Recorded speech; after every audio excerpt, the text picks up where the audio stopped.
이런 이야기가 전해져 내려옵니다. 세 사람이 밤에 말을 타고 여행을 하고 있었습니다.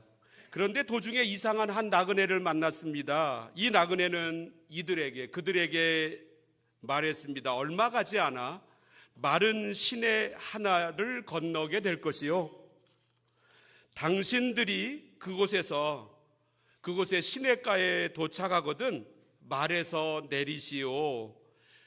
거기에 있는 자갈들을 주워서 자루와 호주머니에 채우시오. 그리고 계속 여행을 하다가 이제 아침 해가 뜰 때 당신들이 주운 자갈들을 살펴보시오. 당신들은 기뻐하면서 한편으로는 애석해 할 것이요. 이 나그네 말처럼 세 사람은 한밤중 여행을 계속했습니다. 드디어 마른 시내에 도착했습니다. 호기심으로 여기저기 흩어져 있는 수많은 자갈들 중에서 몇 개를 주워 호주머니에 넣었습니다. 이제 밤새도록 여행하고 해가 뜰 무렵 그들은 주워온 자갈들을 살펴보았습니다. 그리고 나서 깜짝 놀랐습니다. 그 자갈들은 다이아몬드, 루비, 에메랄드, 또 다른 여러 가지 보석들로 바뀌어 있었기 때문이었습니다. 그 순간 얼마 전에 사막에서 만난 바로 그 한 나그네의 말이 떠올랐습니다. 당신들은 기뻐하면서 한편으로는 애석해 할 것이요 라고 하는 말이었습니다. 이 나그네의 말처럼 그들은 주워온 자갈들이 보석으로 변해 있어서 너무나 기뻤습니다.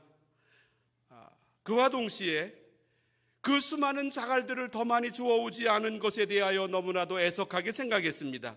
짐 다우닝이라고 하는 사람이 쓴 묵상이라고 하는 책에 나오는 이야기입니다.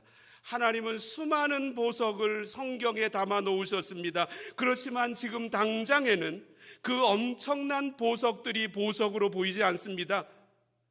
그냥 평범한 돌처럼 보입니다. 그렇지만 성경에서 캐어낸 진리들은 곧 영적 보석으로 바뀌게 될 것입니다. 그래서 하나님과 동행하는 삶이 더 부유해지고, 또한 누구도 신앙생활하면서 만나게 되는 영적 침체기, 그리고 시험받는 시기를 이 보석 때문에 쉽게 벗어나 힘차게 행진을 다시 하게 될 것입니다. 이 세 명의 사람들이 나그네의 말을 따라 시냇가에서 돌을 주워 호주머니에 넣었던 것처럼 영적인 보석인 말씀을 내 안으로 담는 방법이 무엇입니까? 첫 번째로, 형통의 복은 묵상을 통해 주어집니다. 오늘 첫 번째로 읽은 본문은 이스라엘 백성들이 이집트를 탈출한 지 40년이 된 해의 모습을 그리고 있습니다. 40년 전 모세는 애굽으로 가서 압제받던 이스라엘을 꺼내 탈출을 시켰습니다. 그리고 40년 동안 이제 돌아서 바로 이스라엘 입구, 가나안 땅 입구까지 왔습니다. 그런데 지도자 모세가 죽었습니다. 하나님은 이제 이스라엘을 이끄는 리더십을 여호수아에게 맡기고 계십니다. 그에게 이스라엘을 데리고 가나안 땅으로 들어가라고 하십니다. 지금까지 40년 동안 여호수아는 모세의 시종이었습니다. 여호수아는 지도자가 아니었습니다. 그런데 하나님은 이 여호수아에게 지도자가 되라고 하시는 것이었습니다. 지난 40년 전 이스라엘은 너무나 기뻐하여 애굽을 탈출하여 나왔습니다.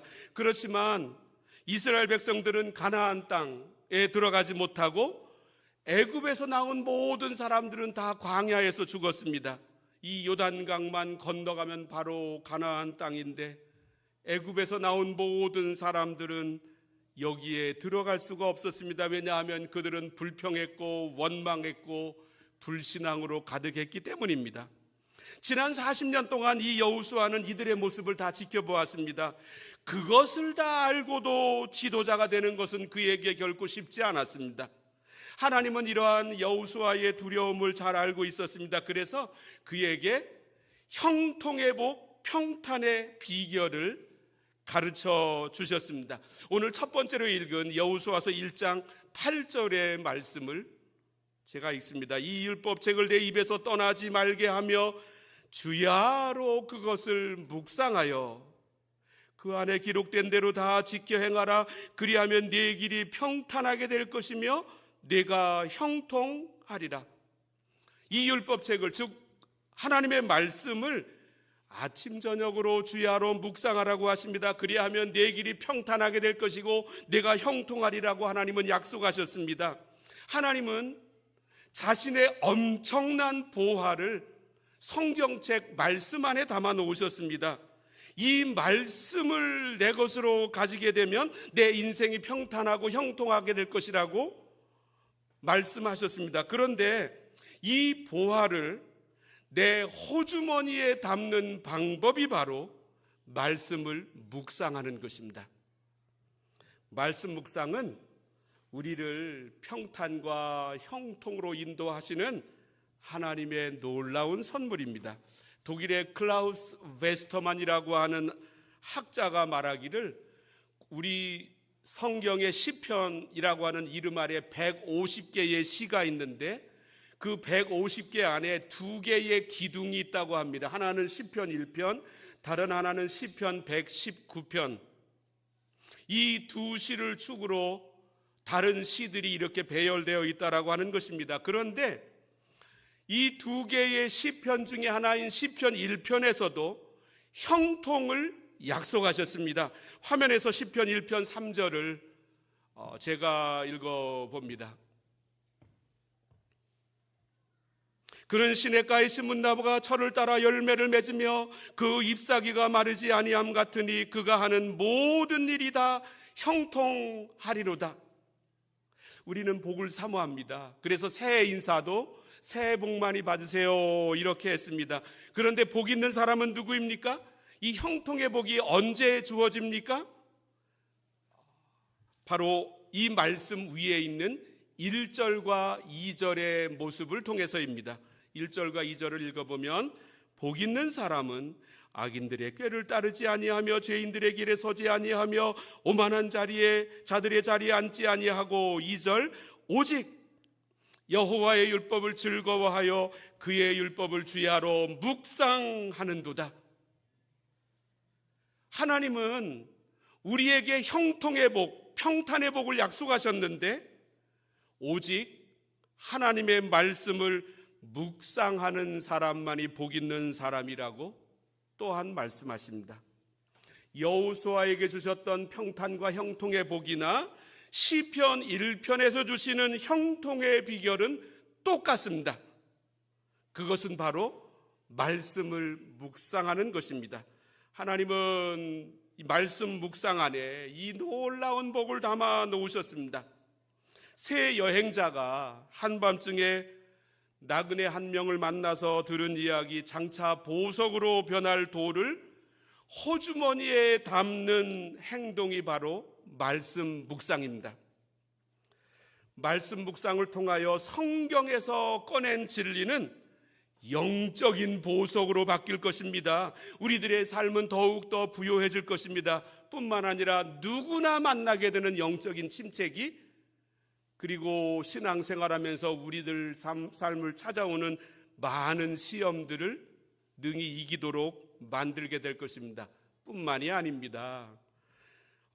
제가 조금 아까 클라우스 웨스터만의 이론을 따라 구약 성경 시편 150개의 두 가지 기둥이 있는데 하나는 시편 1편, 다른 하나는 시편 119편이라고. 이 시편 119편도 똑같이 묵상을 강조합니다. 99절을 보겠습니다. 내가 주의 증거들을 늘 읊조림으로, 이 읊조린다라고 하는 말은 한국말로 번역을 했는데 영어 번역을 보면 밑에 영어 번역본이 있습니다. For, 왜냐하면 I meditate라고 하는 말씀은 묵상한다는 뜻입니다. 내가 주의 증거들을 늘 읊조림으로, 늘 묵상함으로 나의 명철함이 나의 모든 스승보다 나으며, 말씀 묵상을 통하여 평탄의 복, 형통의 복을 주실 뿐만이 아니라 스승보다 뛰어난 지혜를 갖도록 만들어 주신다고 오늘 우리들에게 말씀하십니다. 그래서 우리가 말씀을 묵상해야 합니다. 그렇다면 이 말씀 묵상이 무엇입니까? 이 말씀 묵상을 어떻게 해야 되는 것입니까? 사실 금방 쉽지는 않은 것 같습니다. 성경 읽기하고 이 성경 묵상, 말씀 묵상은 어떻게 다른 것입니까? 두 번째로 묵상은 말씀을 영혼에 담는 것입니다. 우리는 공부하는데 도사입니다. 많은 분들이 유치원을 다녔습니다. 그리고 초등학교, 국민학교를 통과했습니다. 중고등학교를 지났습니다. 최소한 12년 공부했습니다. 무엇이든지 10년을 계속하면 전문가가 됩니다. 따라서 우리는 성경 말씀을 보면 자동적으로 공부하려고 하는 생각이 듭니다. 그런데 말씀 묵상과 성경을 공부하는 것은 다릅니다. 공부는 지식 추구가 목적입니다. 공부는 머리로 합니다. 공부는 분석하면서 합니다. 이에 반해 말씀 묵상은 하나님의 음성을 듣는 것이 목적입니다. 하나님의 음성을 들음으로 나와 하나님 사이에 사귐이 깊어지도록 하는 것이 말씀 묵상의 목적입니다. 내 영혼을 말씀으로 배부르도록 하기 위해서 하는 것이 말씀 묵상입니다. 하나님의 안목을 세상의 시각이 아니라 하나님의 시야를 얻도록 하는 것이 말씀 묵상입니다.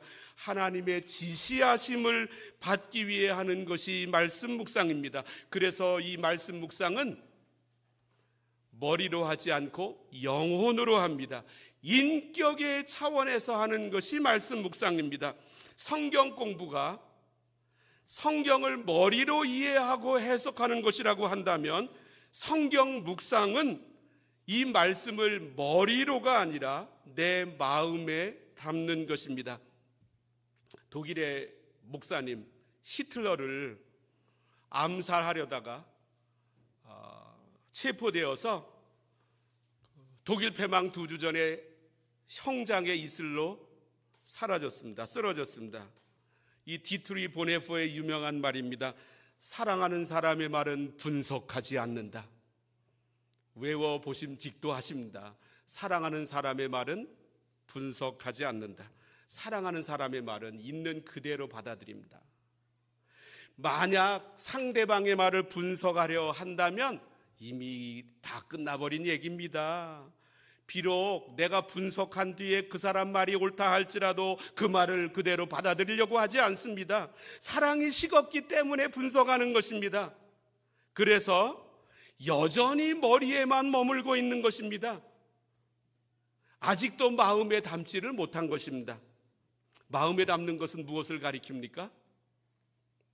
우리는 한국 출신 사람들입니다. 그래서 이 음식도 즐기고 저 음식도 먹어보고 해도 주식은 여전히 쌀밥입니다. 쌀밥을 조리할 때 거의 모든 집에서 전기밥솥 혹은 압력밥솥을 사용합니다. 전기밥솥의 경우 쌀을 물로 씻어 그 안에 놓고 이제 전원을 공급하게 되면 조리가 시작됩니다. 몇 분 걸릴 것이라고 하는 소요 시간이 화면에 나옵니다. 그리고 마지막 1분이 지나고 땡 하는 소리와 함께 조리가 맞춰지게 되면 곧바로 떠먹을 수 있습니다. 그런데 아궁이에 불을 떼서 밥을 지을 때는 좀 다릅니다.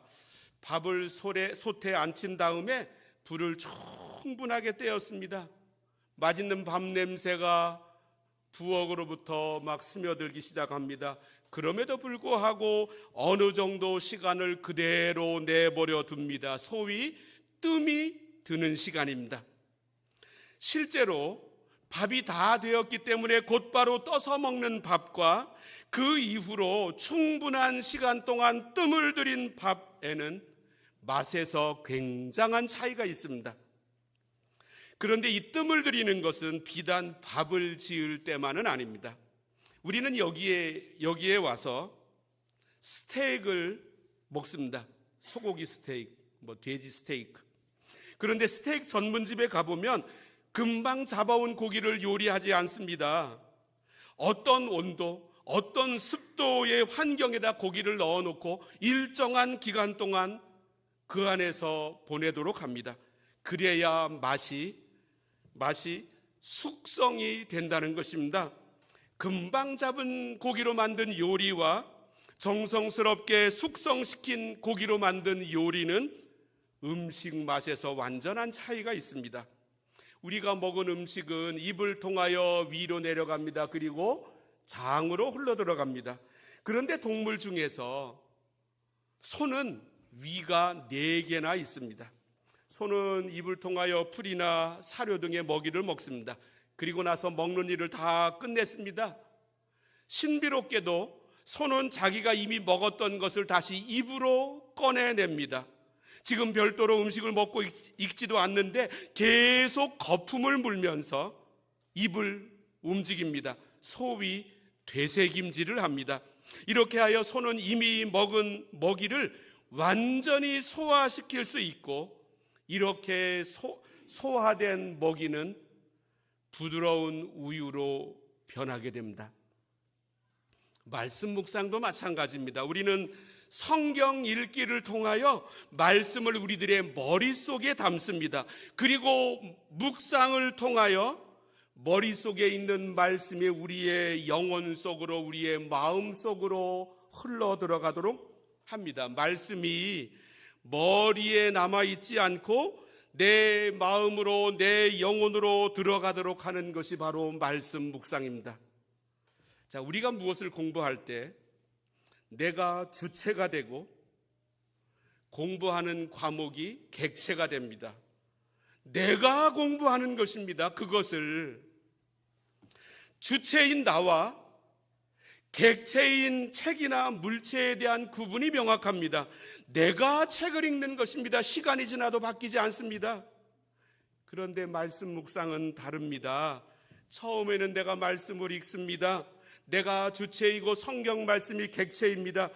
이렇게 하여 이 말씀을 내 마음에, 내 영혼에 담았습니다. 그런데 내 안에 들어온 그 말씀이 내 안에서 일을 하기 시작합니다. 이제는 주체와 객체가 바뀌었습니다. 말씀이 주체가 되고 내가 객체로 변하게 되었습니다. 왜 그렇습니까? 히브리서 4장 12절은 이렇게 말씀합니다. 하나님의 말씀은 살아있고 활력이 있어. 옛날 번역에는 운동력이 있어. 하나님의 말씀은 살아있고 활력이 있어 좌우의 날선 어떤 검보다도 예리하여 혼과 영과 및 관절과 골수를 찔러 쪼개기까지 하며 또 마음의 생각과 뜻을 판단하나니. 내가 성경을 읽었습니다. 그런데 내 마음에 들어오신 말씀이 나를 읽어내기 시작합니다. 내가 하나님의 말씀을 내 마음에 담았습니다. 그런데 말씀이 주체로 변합니다. 그리고 내가 객체로 바꿔집니다. 하나님의 말씀이 내 안에서 일을 하기 시작합니다. 나를 수술시킵니다. 나를 회복시키십니다. 하나님의 말씀이 내 내면을 새롭게 합니다. 내 안에 나도 모르게 가득 채워져 있던 세상의 시각이 어떠한지를 나로 하여금 보게 만듭니다. 세상과 하나님 사이에 서 있는 나의 모습도 볼 수 있도록 만들어줍니다. 하나님의 시각을 줍니다. 이를 통하여 내 안에 이전에 없었던 믿음이 솟아오르기를 시작합니다. 그래서 말씀 묵상을 하면 할수록 예수님을 닮아갑니다. 말씀 묵상하면 할수록 겸손해집니다.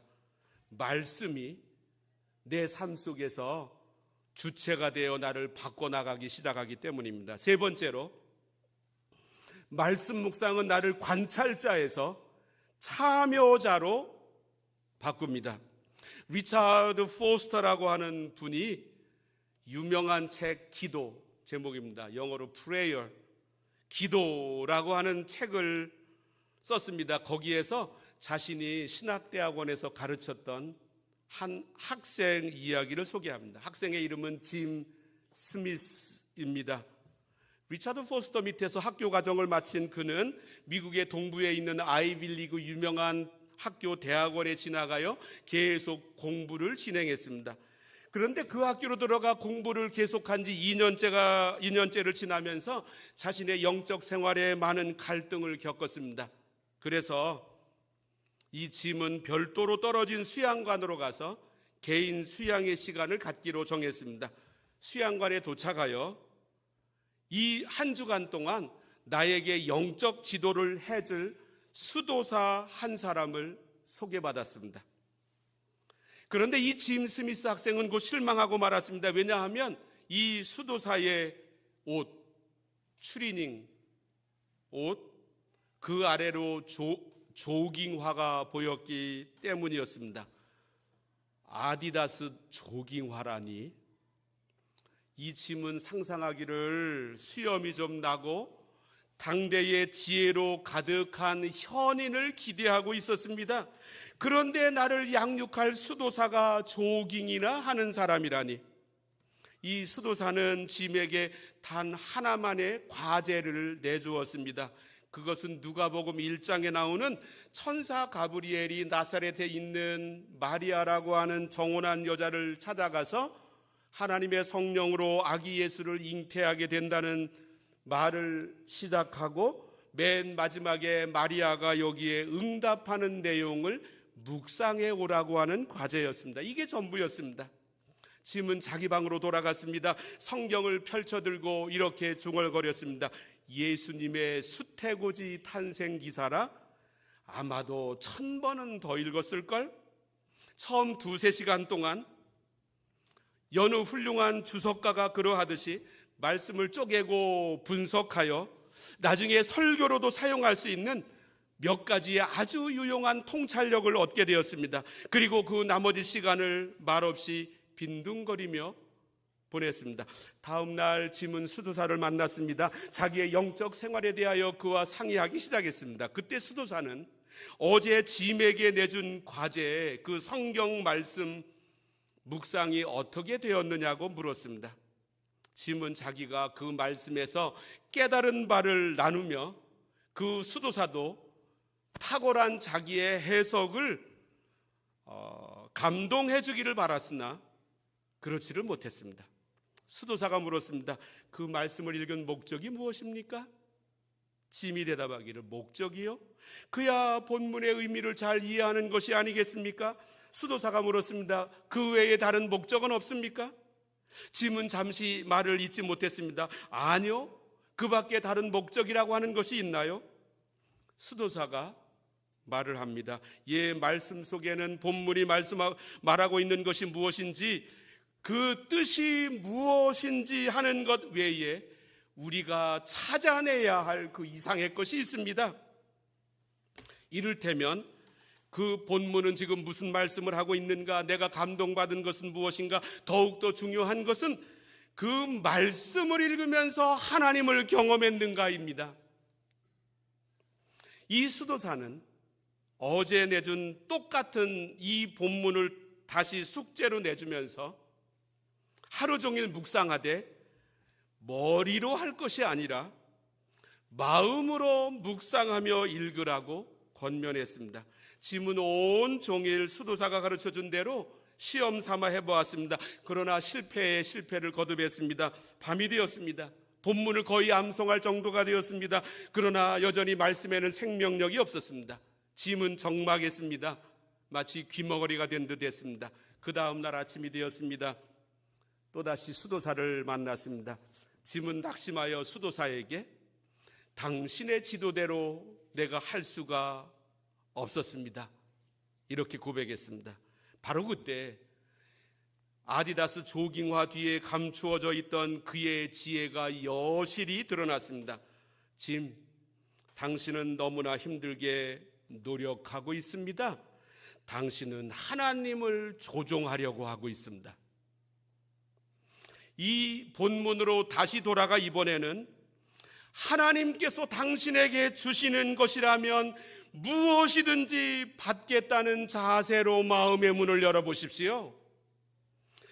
하나님을 당신의 뜻대로 움직이려 하지 말고 그분이 주시는 것은 그냥 받아들이기만 하십시오. 하나님과의 교제는 당신이 만드는 게 아닙니다.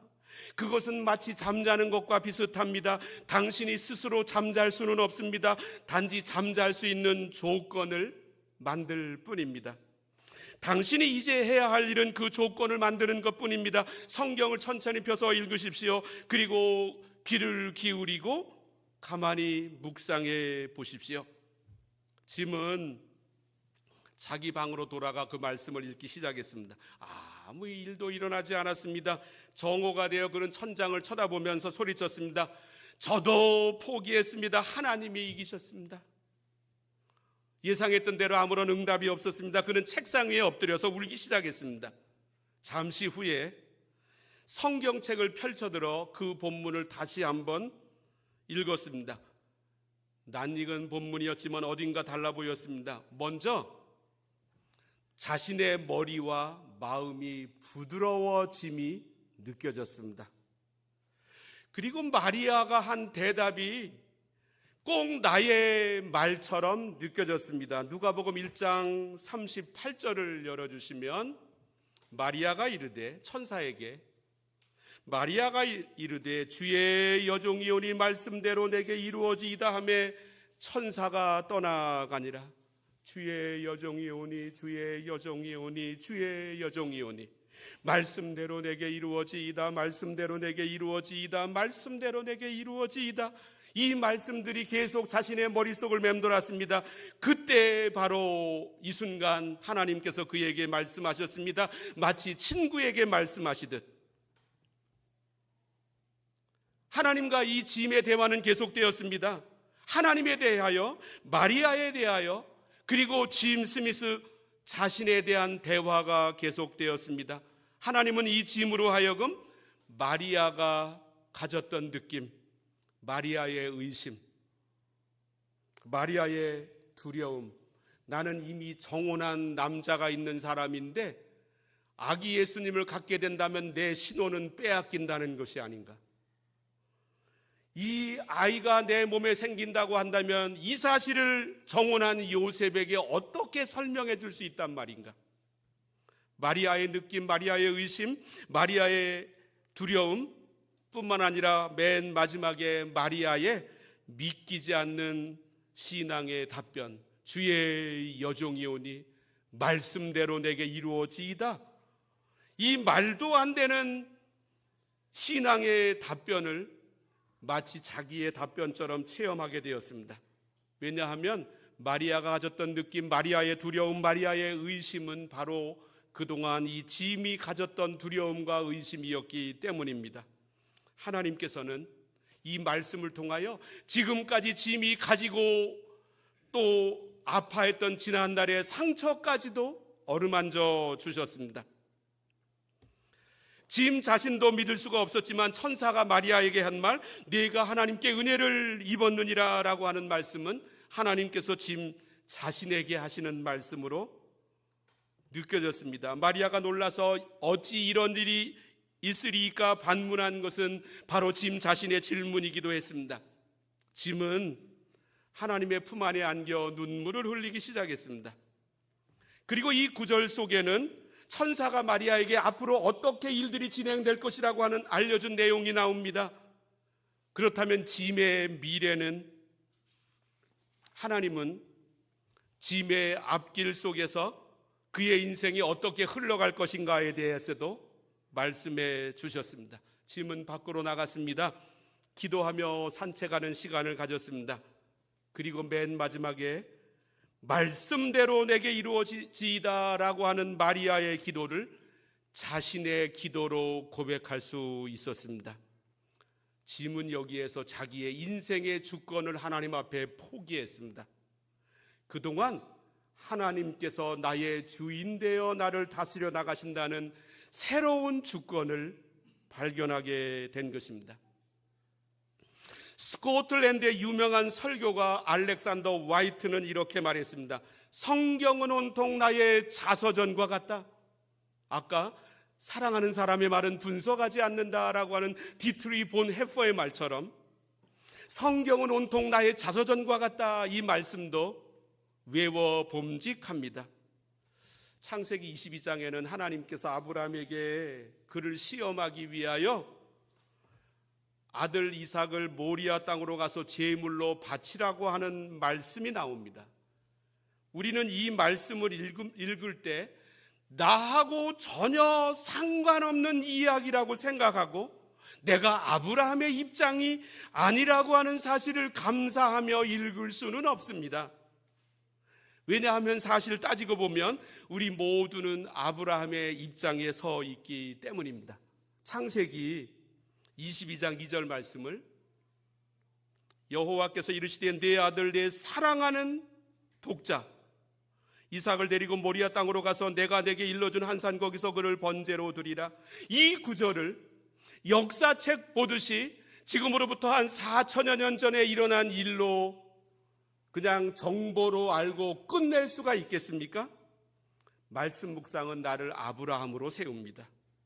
아브라함에게 주셨던 말씀이 바로 나에게 하신 말씀이고 하나님께서 아브라함에게 하신 요구가 바로 나에게 하신 요구이기도 합니다. 내가 사랑하는 자녀를 바쳐? 사랑하는 걸 바쳐? 두 개 있는 것도 아니고 하나밖에 없는 독자, 하나밖에 없는 것을 바쳐? 아브라함과 마찬가지로 우리도 우리에게 가장 귀중한 것 하나밖에 없는 그것을 하나님께 드려야 하는 결단의 문제로 그동안 갈등해 왔습니다. 그렇지 않았습니까? 아브라함이 그랬듯이 우리도 내게 있어서 가장 사랑하는 것 하나밖에 없는 것, 그거 하나님께 드리는 위치에 서야 합니다.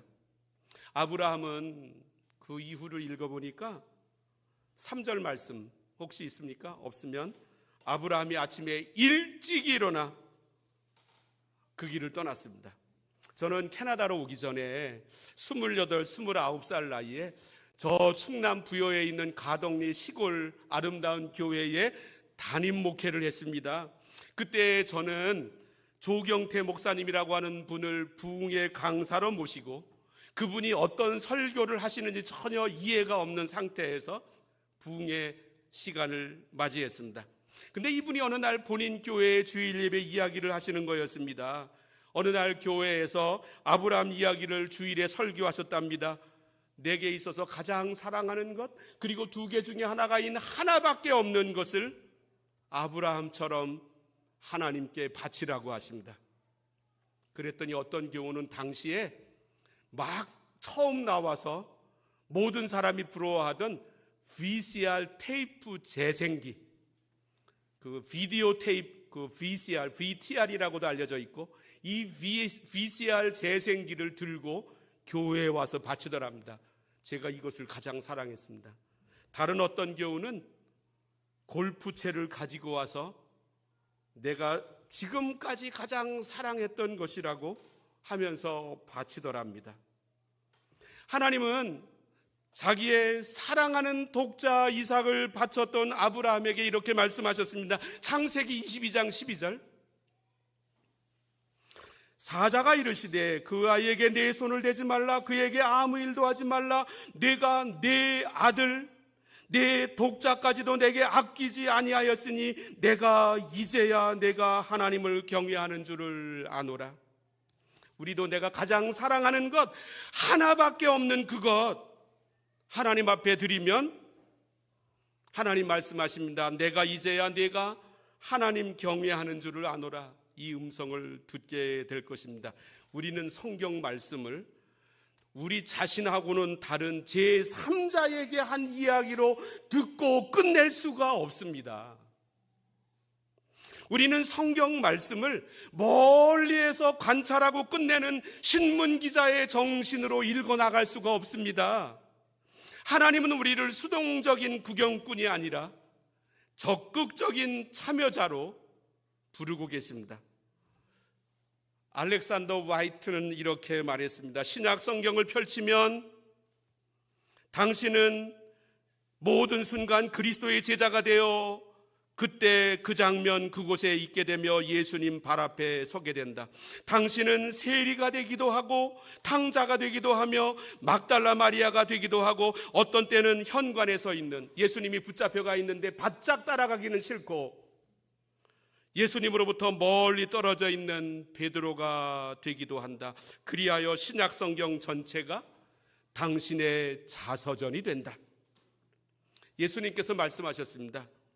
요한복음 14장 27절 한번 열어주시면, 평안을 너희에게 끼치노니 곧 나의 평안을 너희에게 주노라.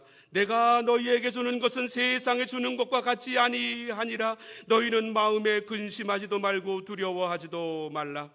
우리가 해야 할 일은 평안이 무엇인가를 가지고 연구하는 것이라고 하기보다는 이 구절이 말씀하는 상황으로 우리 자신이 들어가는 것입니다. 평안이라고 하는 이 단어를 분석하고 쪼개보는 대신 그 약속, 예수님의 약속 안으로 들어가는 것입니다. 예수님이 만들어주신 이 평안으로 우리가 들어가서 이 평안에 둘러싸여 있게 되는 것입니다. 이러한 체험을 하게 되면 나 자신을 완전히 망각하게 됩니다. 왜 이리 나 자신이 중요한 것입니까? 그렇게 되면 우리는 더 이상 어떻게 하면 평안해질 수 있을까를 염려하지 않습니다. 어떻게 하면 우리가 다른 사람 앞에서 평안하게 행동할 것인가에 대한 방법도 고안해내려고 하지도 않습니다. 이제는 내 안에서 이 평안이 자연스럽게 흘러나오기 때문입니다.